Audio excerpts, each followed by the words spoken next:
Tonight, some Republicans say Governor Charlie Crist is using the disaster in the Gulf for his own political gain. We first told you yesterday Governor Crist called a special session of legislators to consider a constitutional ban on drilling off Florida's coast. Channel 9's Eric Rasmussen is live in Brevard County right now. And Eric, Crist used to support offshore drilling. And, Bob, you won't be surprised to hear that he's taking some heat for flip-flopping on this issue.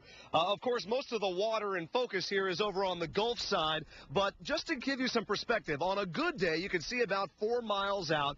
And it's that distance up to 10 miles that's in question here. But critics from both sides say the governor's focus here seems to be political.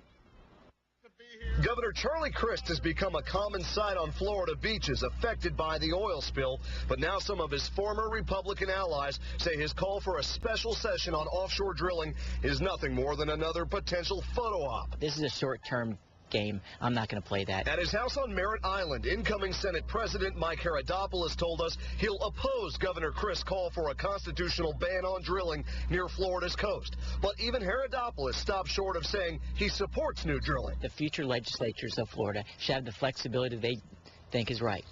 For the next 2 years, we are not going to move forward to drill in Florida waters. One political expert told Channel 9 the governor's push for a more permanent ban on drilling is an effort to boost his numbers in his race for U.S. Senate. The latest poll shows Crist trailing Republican Marco Rubio by 2 points. Even his possible Democratic opponent, Kendrick Meek, who supports a ban on drilling, questions the governor's motives. For someone who has supported offshore oil drilling now to jump out front and have a lot of in between his toes on this issue of saying that we're against it now is going to be a question and will be an issue during this campaign. Now, I heard from Governor Crist's office again this afternoon. He insists this has nothing to do with politics.